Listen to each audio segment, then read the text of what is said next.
Hello, I'm Dr. Daria Brzezinski, and you are watching What Wise Women Want here on Charlottesville's Public Access Channel 13 on Comcast. Every week, we bring you panels of women discussing topics that we hope will inform you to make informed choices. Ladies, we are 52% of the population with 85% of the purchasing power. Let's use that to make differences in our world, with our families, with ourselves, and in our communities. If you'd like to learn more about the programs that we have, you can go to our website at www.whatwisewomenwant.com. Remember, Wize is spelled with a Z.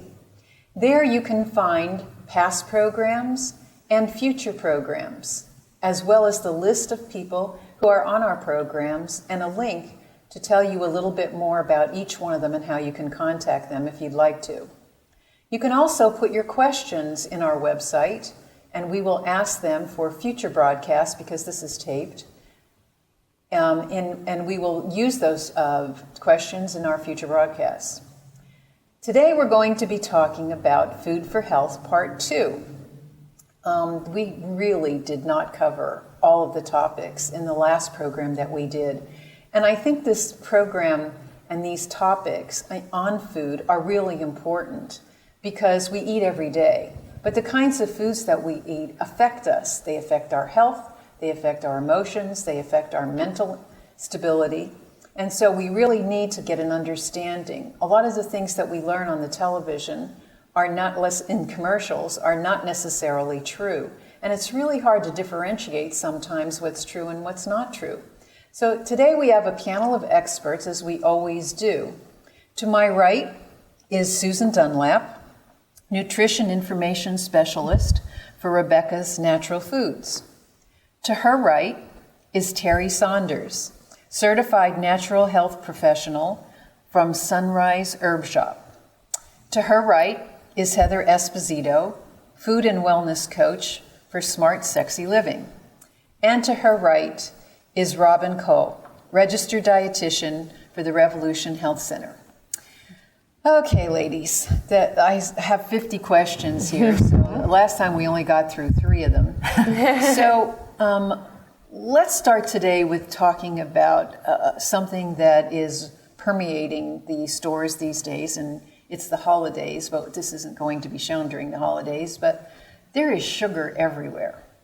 There's sugar, no matter where you walk, everywhere in stores, people are passing it out. You were talking about on your website how they, health professionals are throwing them out during the Christmas parades. Mm-hmm. The Heart Association, the Cancer Association, and yet here we are constantly consumed in sugar. Mm-hmm. You can't go to a party, you can't go to a sporting event, you can't go anywhere without sugar being present in either in our foods or not in our, or obviously as a drink, as a drink and everything else. So, what can we do about sugar? How does it impact our life, for example? Anyway? Mm-hmm. How doesn't it impact our lives? And it really depends on the person. It can cause, we all know that it causes diabetes. For some people, it can cause weight gain. For other people, it can cause mental issues. For me, I know when I eat sugar, I immediately get depressed. And it's not even just depressed, but like suicidal ideation. Mm-hmm. And for a long time, I just thought I was crazy. And everybody's like, you need to take medications. And I realized when I eat sugar, I feel like this. There's such a direct correlation. And that doesn't happen to everyone, but those are just some of the ways. Fatigue is huge for so many people. I wake up in the morning, I feel just as tired as when I went to bed. So those are just some of the ways. Sugar, it's in everything and it affects every single thing. So almost every health issue, you take sugar out and you can immediately feel better. Not immediately. Actually, you go through withdrawal sometimes. So let me take that back. I know, I did that for a week. Yeah, and speaking of withdrawal, it's because I think we downplay the effect of sugar a lot in our health. It's really acting the same way as like an opiate drug would. It stimulates the same receptors in your brain. So it's an addiction. So, whether you're addicted to cigarettes or cocaine or whatever it might be, sugar actually acts the same way in the brain as those other actual recreational drugs do. And I think we ignore that as a society. Yeah, and there have been studies shown of rats who have the choice between cocaine and sugar water, and where they have been hooked on cocaine, they will turn to the sugar water and choose the sugar water over cocaine. Sugar really is more of a toxin than our drugs. And this is what I was saying in my most recent newsletter. It's so frustrating to me because, at these events where people are handing out candy and I'm like, no, they can't have them. And parents look at me like, I had my nephews and they're looking at me like I'm being mean. And I'm like, we don't want them to have diabetes, obesity. And they're like, but if they handed them a box of cigarettes, the parents would freak out, but it's either the same thing. And we have mineral depletion, immune suppressant. That's the biggest thing this time of year, especially by the time people watch this. It's flu season. And to me, it's not flu season; it's overdose of sugar season. Every ingestion of sugar that you have suppresses your immune system for a minimum 5 hours. Terri, what were you going to say? I was going to say that it's sad enough that as adults we ingest sugar, but of course that's our choice. But children are being given sugar in the school systems on a regular basis as treats, as rewards for good behavior, and that's still going on. And sugar, when we talk about refined sugar, obviously that's very toxic to the system, but even honey and maple syrup and fruits and dried fruits are very high in sugar. Mango, for instance, dried mango is very, very high in sugar. Pastas? It's Pizza? Well, of course, all your refined bakery products and things like that. But it's really important to watch your glycemic index in all the foods you eat. And refined sugar, of course, is very, very high glycemic index, which is a measurement. Well, tell people what a glycemic index glycemic is. Index is a measurement for the amount of sugar in a food, which can be from all sources, refined sugar and natural. And when your glycemic index is high, of course, that predisposes you to diabetes. So even if you're eating a lot of fruit, if you think you're being good by avoiding refined sugar, but you're eating a lot of fruit, and particularly dried fruits, then your glycemic index can be very, very high. And fructose is one of the hardest kinds of sugar for the body to process because it immediately turns to fat and puts a burden on the liver. I had a client who was tested for very high sugar, and she thought she was doing really well because she bought all of her food from the health food store, and she was drinking I don't want to say brands, but she was drinking apple juice, and she'd drink a whole quart of apple juice. So she thought she was doing the good thing, and I said, the extreme of anything is really ridiculous, and all the products that she was eating were good products, but they were all sugar. They were all high concentrations of sugar. Susan, do you want to say something? Well, one thing is people say, well, all right, so I'm not supposed to have much sugar. How much should I actually have? And, give me a number. And I think that the number that I've seen that is the most easy to remember and pretty functional is about 25 grams a day. Well, and can you say more of that? Because when it comes to numbers, I'm retarded, and I don't want to count my food. I want to eat. So tell me 25 grams, and I'm like that doesn't mean anything. Well, your website says we eat 3 pounds a day. So 3 pounds a week on average as Americans. Yeah. So what does that look like? Well, for us, basically, one of the things to think about is I suggest to people no more than 2 fruits a day. And ideally on that, even the lower type of glycemic index fruits, such as your apples and pears and berries, those are going to be your best.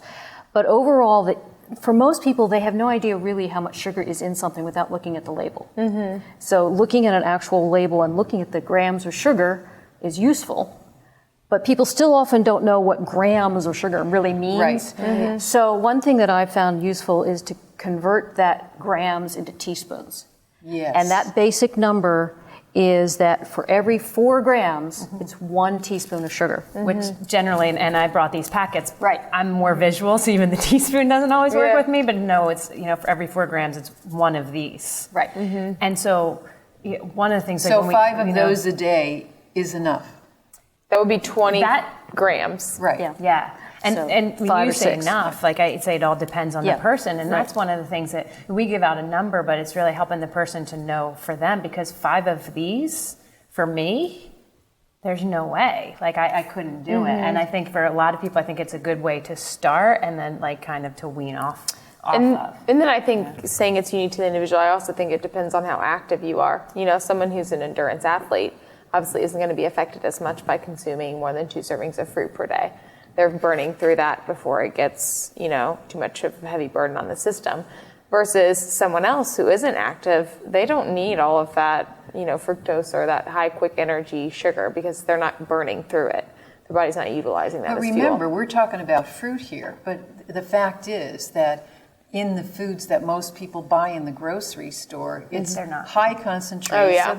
There's high fructose. Name some of the names for sugar so people know. Even things like maltodextrin, Yeah. dextrin, those are actually corn derivatives, or sugar that's made out of corn, which is even worse. Right. Because it's highly processed. I mean, anything and everything. Evaporated cane juice sounds like really healthy. It came off the cane.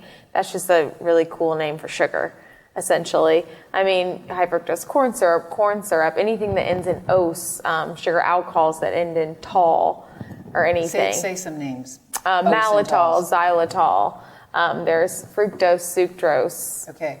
invert sugar. So all of these are sugars, and they're all found in the processed foods that we have. Well, I have a little question there in terms of the sugar alcohols, which are your xylitol, your sorbitol, your maltitol. I mean, they are handled differently than sugar by Yes. the body, so I don't think I lump them in the same category. Yeah, those wouldn't be. No, I just asked for the names of sugar, that's all. Right. Yeah, so I'm glad you mentioned that. Those would be sugar alcohol. Right. But for me, the way I tell people is to still be avoiding those because they still are really hard for the system to digest and really hard for the liver to process. Well, we don't really process them at all.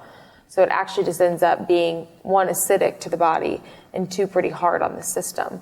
So I wouldn't say to be ingesting any sort of sugar alcohol at all. Really just looking, if you're going to do any sort of kind of 0-calorie sweetener, looking for 100% organic stevia.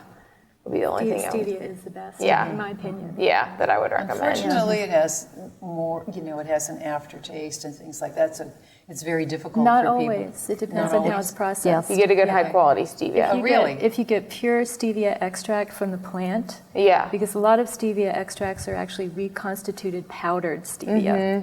But the pure stuff is really, really good. So you want it in liquid form. Yeah. Okay. So even honey is considered a high sugar. Honey has, just 1 teaspoon of honey has 20 grams of sugar in it. Wow. Absolutely. So that's like almost your daily dose. And if you're A pre-diabetic, teaspoon or a tablespoon? a teaspoon. And if you're pre-diabetic, then 15 grams of sugar should be all you should have. Yeah.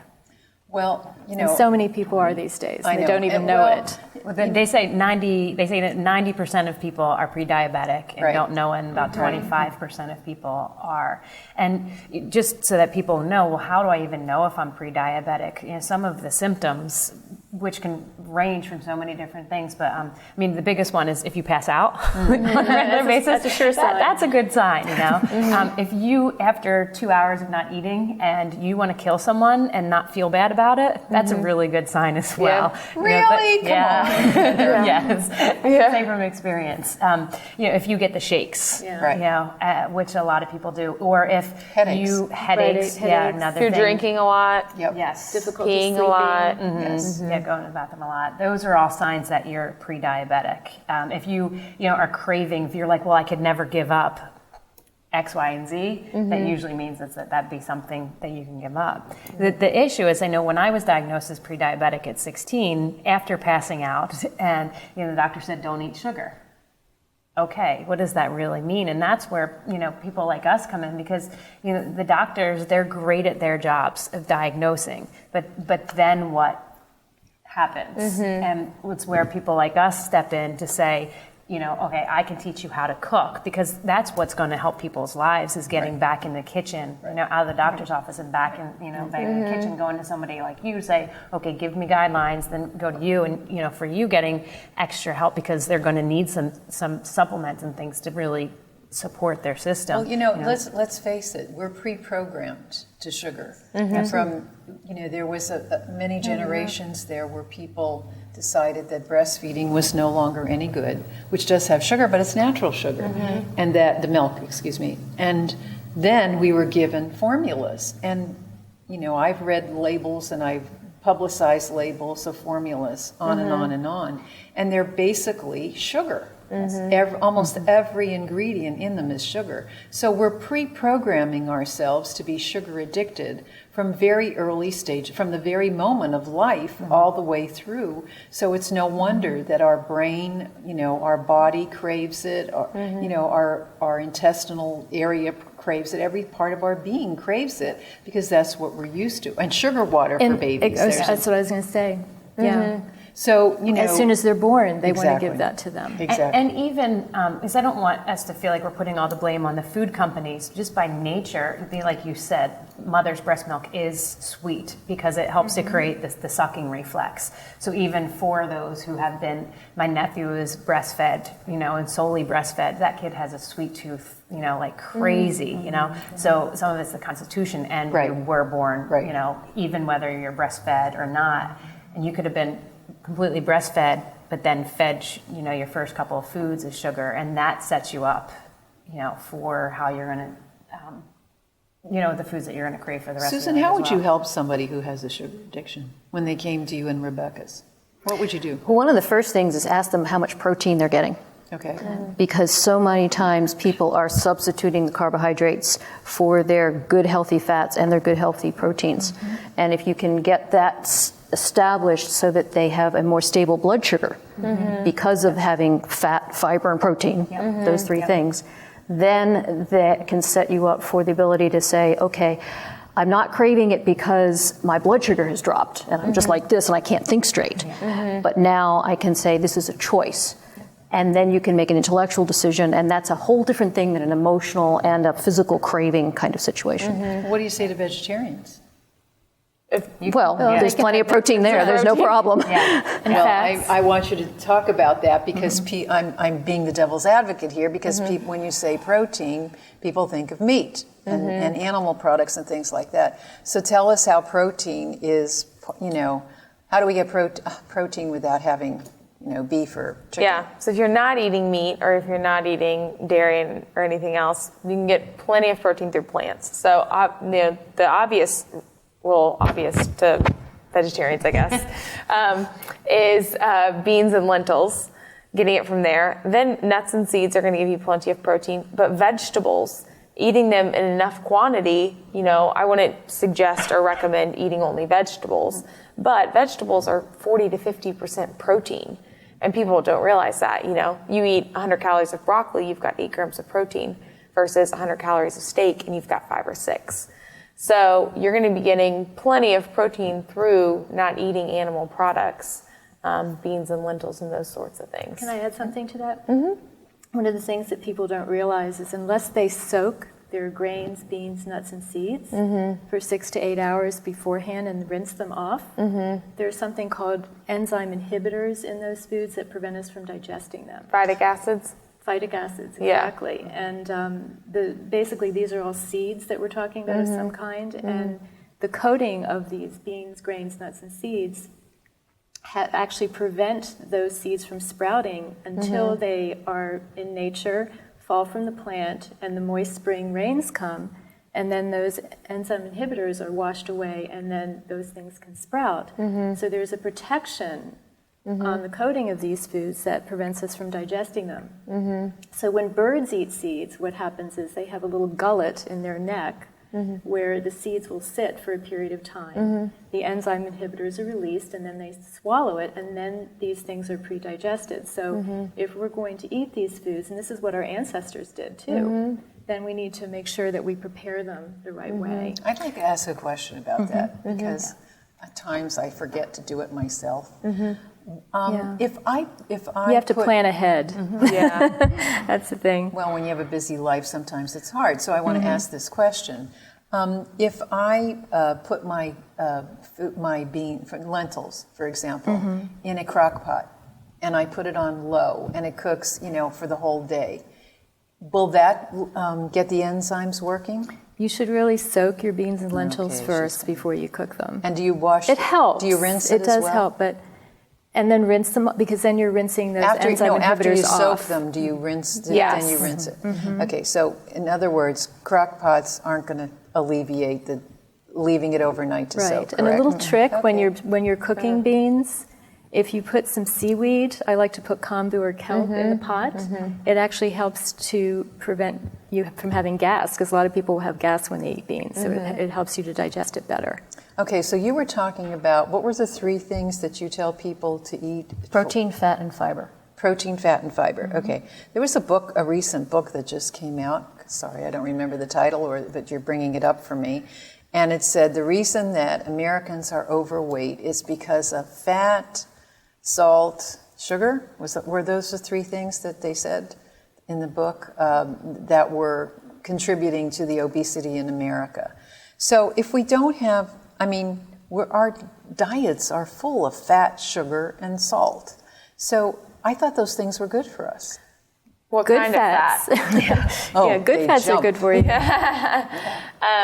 Most Americans are getting a ton of cholesterol and saturated fat, or very, very processed oils like soybean oil or corn oil or any sort of other oils that are used in processed foods. What we're not getting, so we're getting tons of these omega-6 fats that are these inflammatory fats to our system. And we aren't getting enough of these omega-3 fats. All right, what's an omega-3 fat? An omega-3 fat is what you're going to find in like avocado, or avocado is going to be more of a monounsaturated fat, but primarily chia seeds, flax seeds, and hemp seeds, or flax oil. Those things are going to have your omega-3 fats. And what's happened is that historically, humans were getting a 2-to-1, 1-to-1 ratio of omega-6 to omega-3. Well, now we're getting about a 15-to-1 ratio of omega-6 to omega-3. And so we have all of these inflammatory fats and barely any anti-inflammatory fats. And that's where the problem is lying with fats. Fats are extremely healthy. It's how we make, they're the backbone for all of our hormones, too. So that we need them for our diet. And actually, I would certainly recommend people get 25-30% of their diet from healthy fats. But what's happening is that we aren't getting the healthy fats. So they're actually these inflammatory fats that kind of wreak havoc on our system. And so avocados you named, so is then coconut oil? Or? Yeah, so you have your omega-3 fatty acids and then also your good fats, monounsaturated fats. And those are almonds and your olive oil and avocado and walnuts. Coconut oil is actually a whole entire different kind of fat. It's a saturated medium chain triglyceride. Is that good? That is a good thing. Yes. So coconut oil is the only saturated fat that's actually very healthy. And it's because our body utilizes it very quickly as an immediate source of fuel. So it's used kind of like a carbohydrate would be. It goes straight to the liver and it's burned up as energy. So all those seeds and nuts that she mentioned all need to be soaked too? The almonds, the They walnuts? should be. Well, actually, hemp seeds are an exception. You don't have to soak hemp seeds. But I want to say also, if you're not a vegetarian, of course, there's fish oil, which is a great source of omega-3s. Yeah. And there's also, if you krill are, oil. and those, but then if you are, I don't know if are we allowed to say brands or no? Well, no. Okay. I'd rather you didn't. Well, you can go to Rebecca's and they have plant-based oils that you can get as well. They have tons of omega-3s in them. Because essentially, too, fish oils, I don't want to open up another can of worms, but fish are getting those omega-3s from seaweed in the sea. So, they're getting it from another source, namely plants, that then, it's the same way that cows and stuff get their protein from plants, and then we eat the cow. So you can actually go to the immediate source of omega-3. I was going to say, so in other words, we should eat seaweed. Yeah. Well, actually, it's not the seaweed; it's the plankton itself. The plankton. It's a little different thing than the seaweed. So it's not something we're likely to be able to get in terms of a quantity that would actually give us enough directly. What we get when we get a supplement is something that's been concentrated and manipulated somewhat so that you can get it in a form that will give you enough to achieve it. Another source that people don't realize is that beef or other cattle or wild animals that have been raised on pasture and are eating the grasses from which the omega-3s can be derived, they themselves actually have a significant amount of omega-3s in them, just like we think of fish oils or some of the other plant-based oils. Okay. CLAs. The CLA and then some What's of the other CLA? omega-3. CLA is conjugated linoleic acid, which is another good fat. I have that in my... And that's found abundantly in raw butter. Oh, so you're saying raw butter is good for you? I think so. Okay. From pasture-fed animals. Okay. Would that be Yeah. ghee? Ghee, same thing as ghee? Ghee is not the same. What is ghee then? The difference Ghee between raw butter and is ghee? what happens when you clarify butter. It's what is left over. I prefer raw butter, straight from a cow. See, I eat ghee. So. People don't realize that there's a huge difference between pasteurized and unpasteurized dairy products, because pasteurized literally means heating. And for food to be pasteurized, it has to be heated to a temperature that's high enough to destroy the enzymes that would enable you to digest it. So you can be eating organic dairy products and it'll still be pasteurized and you will not be able to digest it very well. Because it doesn't have It the destroys, enzymes. like, for instance, lactose. Lactose is a sugar in dairy products, and lactase is the enzyme that enables us to break it down. So if you're eating raw milk, for instance, there's enough lactase in there for you to be able to digest that lactose. However, if you are drinking or eating pasteurized dairy products, then the lactase isn't there, and so a lot of people need to take lactase enzymes, digestive enzymes, to help them to digest it. And raw butter is great because it actually heals the stomach lining, and the conjugated linoleic acid is really important for so many things. One of the things it does is it literally melts cellulite away. Really? So for all the women out there, eat raw butter. And it's just very, very tasty. And the CLA, the conjugated linoleic acid, makes it the butter a yellow color, a bright yellow color. And when you go to the store and buy pasteurized butter and it's bright yellow, usually it's colored. Right. Heather, what were you going to say? With coloring. Well, I was going to say, you brought up a great point that we see all these marketing things and think, oh, it's ultra pasteurized, it must be good, or oh, it's this or that. And I'm thinking, if I'm watching this, what's my big takeaway? Because I don't know anything about. I know I need to eat better, but CLAs and TLAs and omega-3s and like all this stuff. It's a lot of information. So just to really simplify it is, if it has to tell you how good it is for you on the packaging, it's probably not that good for you. The less braggadocious it is, probably the better off it is. So getting back to eating explain foods. what you mean by that. Well, so we go What's to a store. braggadocious look like? Yeah, you go into a store and it's you see this box and it's like has all of these words on it. Whole grain, organic, ultra pasteurized, fortified, natural, all of these things. We think, oh, okay, it must be good for us, And it's, those poor vegetables that are that lonely carrot on the shelf, not saying anything. That's the kind of food that you want to go to. It's just like, if you're going to go on a date, if the person comes in and tells you, well, I'd make a great wife because da da da da da, kind of don't like that person. They usually don't own up to all those things. Yeah. It's the person who doesn't tell you how great they are that ends up having the great qualities. And it's the same thing with food. It is. There's so much information out there of how much stuff we need. But if we really simplify it to, is it food? Does it come from a plant, or is it made in a plant? And if it's made in a plant, then it's probably not that great for us. But if it's made from a plant, it's a better option for us. Well, we're going to take a little bit of break to tell you what you're watching. This is What Wise Women Want from Charlottesville's public access Comcast Channel 13. Today we're talking about part 2 of our Food for Health, as you could possibly imagine from this conversation. And with me today, I'm Dr. Daria Brzezinski. To my right is Susan Dunlap, Nutrition Information Specialist at Rebecca's Natural Foods. Terri Saunders, a certified natural health professional from Sunrise Herb Shoppe.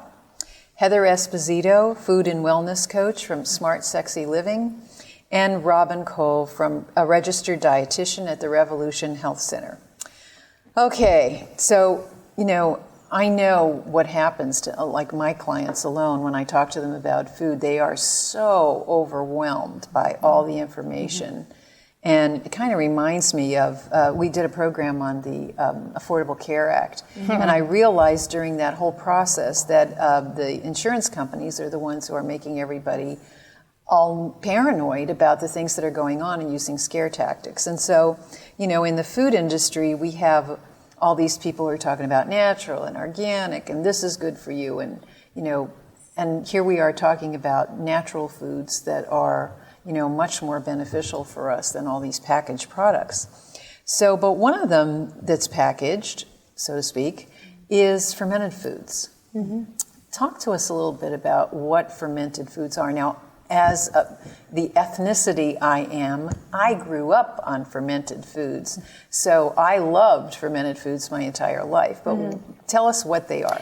Well, fermented foods have been, with us for centuries, probably thousands of years. It's before we had refrigeration, our ancestors actually fermented the food to preserve them through the winter months, because of course nothing was really growing during the winter in the colder climates. And the fermentation process is really interesting. If you take any kind, even meats can be fermented. Any kind of food, whether it's a meat or fruit or vegetable, has something called Lactobacillus acidophilus, or Lactobacillus bacteria, growing on it. And under certain conditions, usually what they would do is they would take the food and pound it so it's nice and juicy and put them in crocks and let them sit for a period of time. And that particular bacteria would produce lactic acid, which would naturally preserve the food. And in the process, all of these wonderful enzymes would be created, and all of these good, what we call probiotics, the good bacteria that we need in our digestive systems to create a healthy immune system, were inherently in that food. In fact, 85% of our immune system is comprised by the probiotics that are in our gut, so to speak, if we have them. And so if we eat fermented foods, then we naturally have a strong immune system. And what's interesting, we were talking earlier about sugar, and when you eat fermented foods, so some examples would be sauerkraut, that was very popular in Europe. In fact, Captain Cook had, hundreds of barrels of sauerkraut packed on his ship. So when the sailors ate this, they never got scurvy. Scurvy was something that a lot of sailors would get on the high seas because they didn't have access to citrus fruit, which is naturally high in vitamin C. And all cultures around the world had some kind of fermented food. We have miso in Asia. We had kimchi in Korea. And I don't know if you guys remember a few years ago the avian flu scare, which was primarily confined to chickens and fowl, poultry. And what they did to heal the chickens is they gave them juice of kimchi, and that completely healed them. Wow. So, are pickles fermented foods? Pickles are different. They're actually cured in vinegar, and they don't have the same properties. They don't have the same good bacteria. So there's no vinegar in sauerkraut? No. Okay. You want to make sure you're getting an unpasteurized sauerkraut. Very good point. Again. Yeah. So when you buy fermented foods, make sure you read the label and see that it's not. Yeah, you can't buy canned sauerkraut or something. It's usually refrigerated. Well, when you say not canned, just make sure it's in a glass. Yes. In a glass rather than yes. can. And then there's the traditional foods from both the dairy end, such as yogurt and kefir. Right. Of course, many people are familiar with yogurt. And then you've also got traditional foods like wine and beer, which are traditional fermented foods. And even coffee actually begins as a fermented product. Really? By the time it's roasted, you're going to lose a lot of those properties. But it's interesting that part of our culture, in the way that foods are given extra flavor in addition to the good probiotic qualities, often comes from the fermentation process. And chocolate and ketchup was originally fermented as well. And when you're eating those fermented foods, not only does it boost your immune system. But it isn't now, though. No. But it depends on how it's prepared. But in addition to boosting your immune system, when you eat fermented foods, it actually cuts your sugar cravings dramatically. Have you found that too? Just amazing. And also cravings for caffeine. And the fermented foods they actually devour the sugar. That's their food. And when you prepare fermented foods, you usually add a little bit of, if it's kombucha, you're adding sugar. Kombucha is a fermented beverage, or honey, or some foods are naturally sweet, Okay, like I have a fruits, and you don't question need to to add ask with anything. this fermentation, because I had trouble with yeast eating some fermented foods.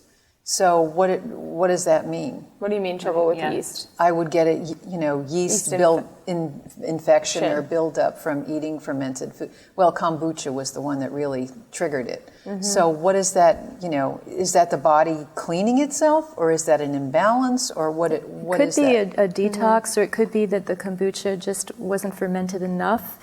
When you make it at home, my experience is making it home, it's just never as fizzy or, as fermented as when you buy it. I just haven't spent enough time really researching that. I'm sure you can do it, but that's possible. And did you have that experience when you had sauerkraut or fermented vegetables? No. So it's a little just different. Kombucha. Yeah. And then it could have been because kombucha is made with a little bit of fruit juice and a ton of sugar. I think that's what it is. That was the sugar. Yeah. The combination with that was the sugar.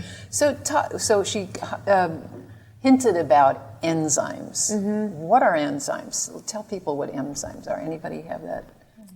Well, Robyn? So enzymes we have lots and lots and lots of them in our body.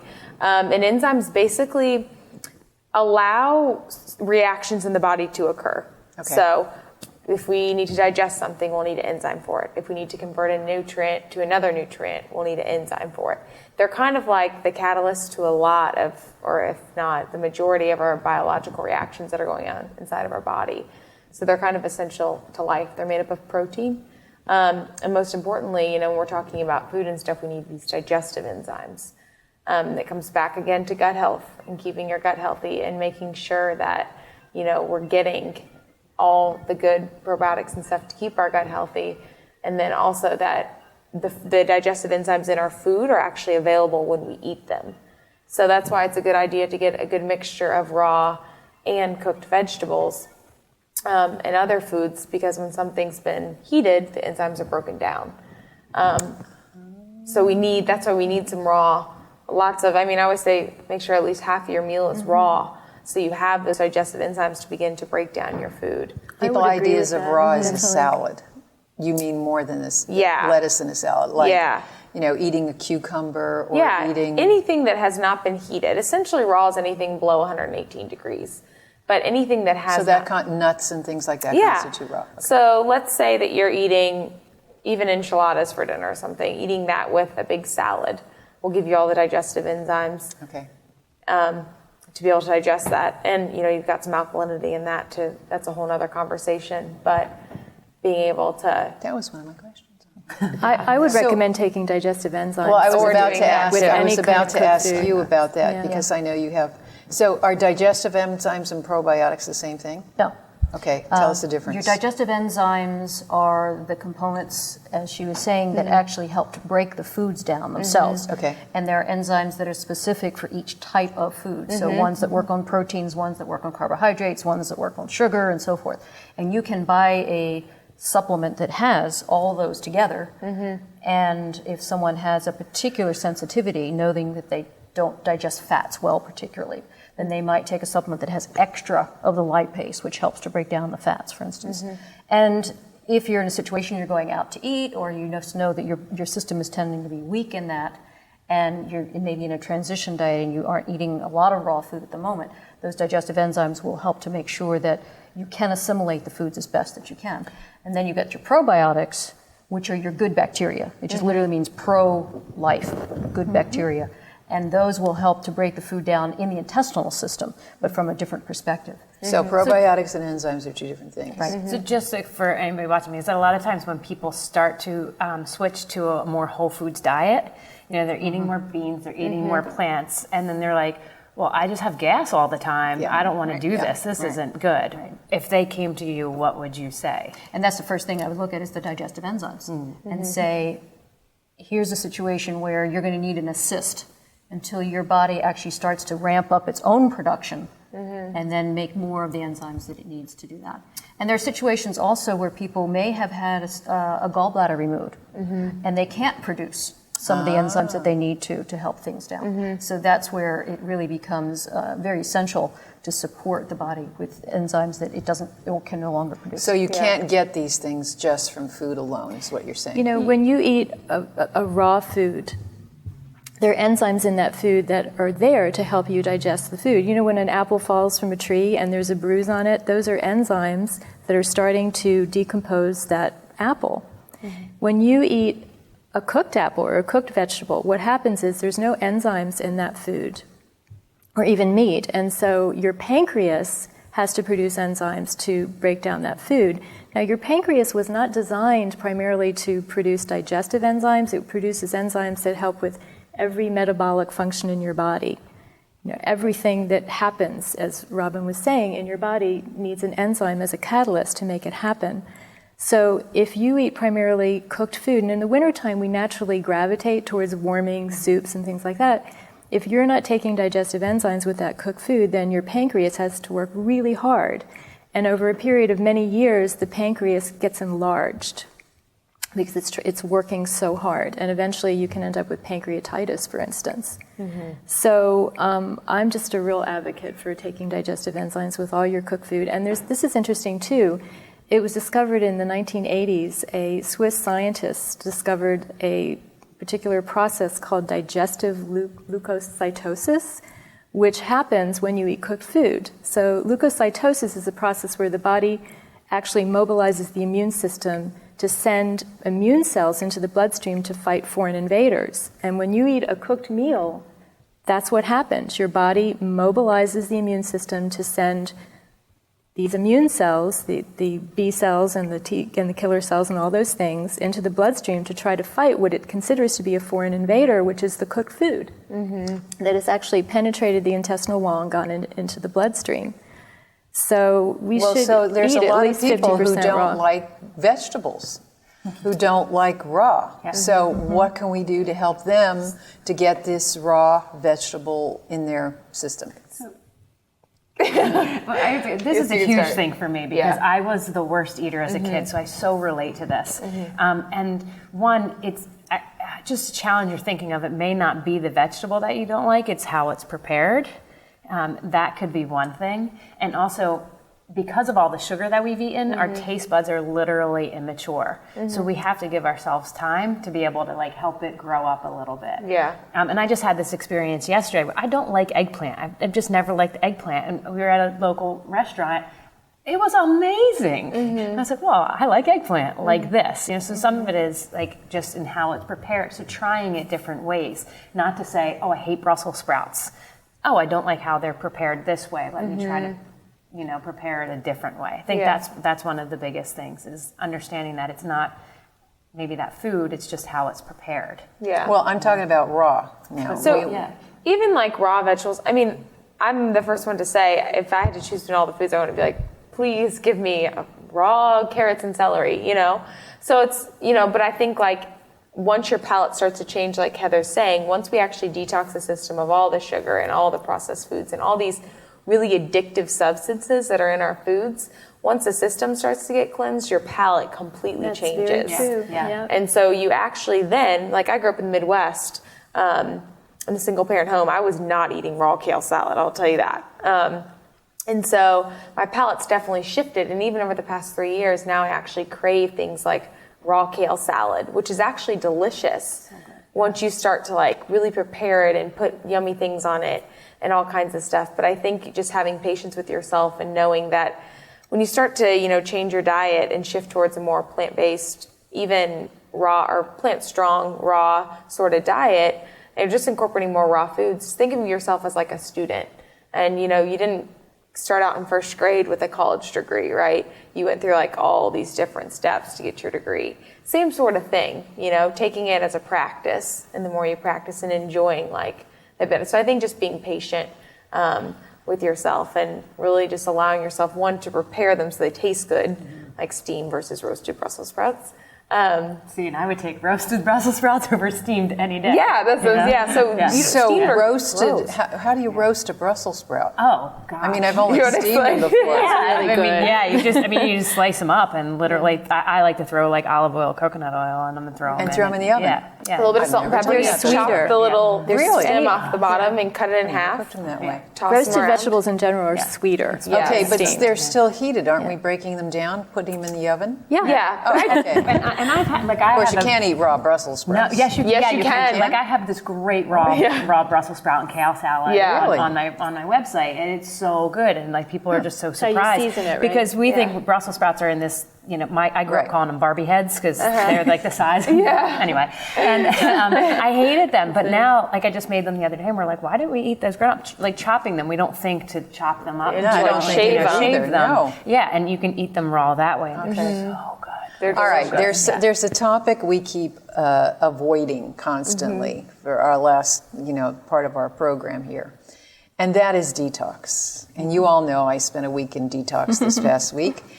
We've really, when people start changing their diet, symptoms start happening that they have no idea what's going on. So we really need to tell people the reality of detox. So does anybody want to start with that topic? That's one of my favorite subjects. Okay. Okay, so that detoxification is a very important part of the healing process. And when people have not had good nutrition, then their body doesn't really have the energy to mobilize those toxins and get rid of them through the eliminative organs. And we have different ways that we eliminate toxins. Mucus is a very common way. Mucus is just undigested protein acids and bacteria and viruses and yeast and fungus and all those pathogenic organisms that the body wants to get rid of. It creates mucus to get rid of it. So when you have a cold, for instance, that's your body's way of detoxifying. And when you take over-the-counter medications to suppress that natural response, like antihistamines, Sudafed and all those drugs that stop the natural detox response, then what happens to those toxins? They're not exiting your body, they're going deeper and deeper into the tissues. And I've had people that have said, I never get sick, I never get cold or anything, and now I have cancer. What happened? And a lot of times those people are not very good at mobilizing their body to eliminate those toxins, and they build up and cause aberrations in the cells. So detox is good. Now, when you start eating highly nutritionally dense food, your body gets the nutrition it needs and the energy it needs to finally detoxify. And so it's very common when you switch to a really healthy, nutritionally dense diet that your body will detoxify. And if you get headachy, or cold or flu-like symptoms, you're really, really tired, or even intestinal distress, it seems like intestinal distress, it's just your body's way of throwing those toxins out. And getting rid of them. Yeah, and that's a good thing. I think we have to let people know. Like when my clients, I do a 14-day sugar detox. With people, I run them December and January. And when people come to me and say, "Oh my gosh, I have this headache, it's terrible," I'm like, "Yay, that's awesome!" And they're like, "Why?" And I'm like, "Right, because your body's letting go of the old stuff and letting the new stuff come in." So when we look at it as your body is saying yes to all of these things instead of, "Oh, I feel terrible," it's, "Oh my gosh, look at how great you're going to be feeling because all of these terrible things are coming out." It means they're strong enough to go through it. Yeah. And it usually is temporary. It's just a couple days to maybe a week to 2 weeks at the most, usually. It can definitely be a long period, but you come out of it, feeling amazing. And at the same time, you have to think about it in terms of your digestive system. You're building this entire new biome in your intestines and stuff, and your body's things are fermenting and the bacteria are doing crazy things, and that's where you get a lot of constipation or gas or diarrhea or anything like that going on digestively. So not only are you getting rid of toxins, but you're basically building an entire new foundation to your health in your digestive system. And it depends on how you do it. You talked about doing yours and you went completely cold turkey. The way I work with clients is I help them to gradually, we add things in so it crowds out. So those experiences aren't so severe, because what tends to happen with people is they start feeling terrible and they're like, "I'm done." Yeah. So, I help them to transition in a much more gentler way so that it lasts. Yeah. The only issue with that is it's so gentle they forget about the changes and they start feeling good and they forget about how bad they're feeling, Yeah. So some people, like to do it. Digress. Well, digress. Or some people, want to just do cold turkey, but most people who do that, unfortunately, I find that they go back and it sets you up for binges. But when we do, what sets you up for binges? When you go cold turkey, most people can't push. Stop eating the sweets and the do it all at once. Yeah, do it all at once. So you don't recommend then I would not quitting recommend. all sugars and then having raw vegetables and things like that? that? It would depend on the person. I think you have to know the person's And also history. your environment. I mean, Yes. if you're continuing with your daily work routine and you're not having a chance to kind of set back a little bit. People do this in spas all the time because they're in an environment that supports them. Exactly. But if you're trying to maintain your family life and your work life and your social life and you're trying to do this on And top, it's the holiday season. then you're asking for an awful lot. So I think generally it's easier to take the baby steps and then feel happy about each step along the way and not feel like you're having to push yourself. Yeah, because change is stress. Any sort of change, whether it's good or bad change, that's stress. So, when you have this drastic change, you don't want all the other stresses of your life coming at you at the same time that you're trying to detox your system. That's why, being in that sort of environment is way better than, having all the stresses of your regular Well, see, life. I have no problem when I'm at home. None whatsoever. When I'm at home, I know what food is in the house. It's perfectly fine. Yeah. The minute I step out the door, come to town, go to the grocery store, whatever, I'm already everything permeates. And I found that. I don't know what slow looks like. Gradually doing something, because it seems that the moment I put something in my mouth that's sugar, that's it. I go right off the deep end. Well, and that's one of the things that I do when I work with people. It's not just food stuff, as you and I have talked about, because the sweet, yes, we want the sweet because we crave the sweet, but a lot of times it's something else that we're wanting. We want a connection with somebody, or we want a feeling that we're getting. And so we turn to food, or we hate our jobs, or we're bored in our lives. So we look at all of those things. It's not just the food. So, what are you wanting to get right now out of this moment? And learning to be conscientious of that is huge when people are detoxing. It's not just the food stuff. It's looking at a lot of areas. So if you have the opportunity to go to a spa and really evaluate and look at what's going on in your life, that's great. The average person doesn't, and we have to do it on a day-to-day basis. So cutting things out and learning how, let's just add in leafy green vegetables. And let's just focus on that. Oh, so that's what you're doing. You're adding in. Rather than, I got it. Let's not take out, let's just add things in. I'll suggest that at every meal, have something raw. It may be that sprig of parsley on the side of the table, but at least it's something raw. And at every time that you have an opportunity to drink something, drink water first. And then, all right, if you want something else, but at least you've gotten the water in. Okay. So it's that kind of small incremental work that eventually begins to establish a new pattern. And along with that, taking whatever you need to do in addition for supplemental help can make a big difference too, whether the nutrition. Yeah, and I think, like we guys talking about, small changes are huge. We're a society where we love instant gratification. If you tell someone that it's going to take like several months for them to adapt all these changes, they're not going to want to do it, right? And at the same time, you give them all the changes, then they say, I can't do it. Yes. Right? Yeah. Because we don't want to do the work and we want just this instant gratification. So let's detox for 8 days. Well, irresponsibility is another word. Yeah. Go ahead. And it depends on how sick a person is, too. Right. And how motivated they are. If somebody is very, very ill. Oh, yeah. Yeah, well, that's, That's that, and a lot of people are. And, Susan brought up the subject of water. Water is so important. Water is a big part of our diet. It should be. We should be drinking at least half our weight in ounces of good, healthy water per day. And that doesn't mean tap water. Tap water is very toxic, especially if it's the municipal water supply, which has fluoride and chlorine in it. Not to mention all the drugs that were flushed down the toilet. Exactly. That goes that right they through don't the test system. for. And something that you say that I always try to think, how are my clients thinking? And I think, well, now you're telling me I have to take all these enzymes, I have to go and buy water, I have to go and buy all this food. Like, how am I going to do this? This is so expensive. And there's a study that came out just recently that it's only to eat a health supportive diet, it's $1 more expensive. That's really not a lot when you think about the amount of money people are spending on medications, the amount of money that people are spending on, our phones and our TVs and our internet services and all. It's like $1 more a day, to spend on foods that are going to create our health.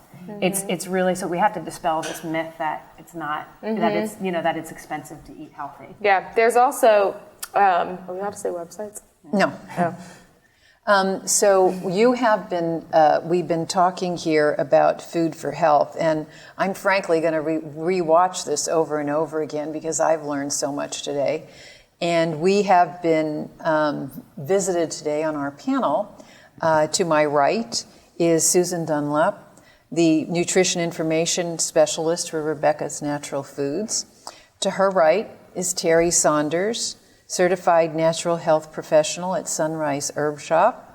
To her right is Heather Esposito, Food and Wellness Coach for Smart Sexy Living, and Robyn Coale, Registered Dietitian for Revolution Health Center. Now, you each have 30 seconds, if you like, to make any kinds of comments or summations or anything like that. And we'll start with Robyn. Okay. I think, everything that we said can become a whirlwind of lots of confusing information. And at the end of the day, if the only change you go home and make is to add more fruits and vegetables, particularly vegetables in your diet, even trying to eat one big salad a day, you're going to be doing loads for your health, just starting with that one change. Okay, Heather? The biggest thing I think first is deciding on who you want to be and knowing that you're not saying no to certain foods, you're saying yes to your vision of who you want to be. For me, I want to be smart and sexy. Mm-hmm. And so I'm saying yes to these foods that are going to create that so I don't feel deprived. Okay, Terri? And I would just say pay attention to how you feel. When you eat a certain food that may not be good for you, see how do you feel about that? How does your body feel? Does it give you more energy or do you feel more tired? When you eat that food, does it give you a runny nose? That's a sure sign that that food isn't good for you. And like we've all been saying here today, start small. Start with eating something healthy every day. And it's also important to vary your diet, not eat the same thing every day, because that will develop food sensitivities. Susan? And I would say, recognize that you're not alone. There are many, many people out there who are available to help and support you. Mm-hmm. I mean, all the folks here are here just because that is something that we want to do and appreciate, helping other people, just as other people have helped us in our journeys. Mm-hmm. Mm-hmm. Yeah. Well, ladies, I can't tell you how much I've learned today, and I thought I knew something in this context. So I want to thank you very, very much for taking the time to educate our audience on, you're all so amazing and so well versed. I want to thank you very much. You've been watching What Wise Women Want from Comcast Channel 13 and in Charlottesville, Virginia. And we have been talking today about food for health. If you'd like more information, you can go to our website, www.whatwisewomenwant.com. Remember, Wize is spelled with a Z. There you can find information on all of our guests. More information, you can contact them. They have contact information there, or contact us at the website. You can email us there or give us a call. And we hope you enjoyed our program today and learned something in the process. I know I did. And join us again, please, next week. Thank you very much, and have a wonderful day and evening.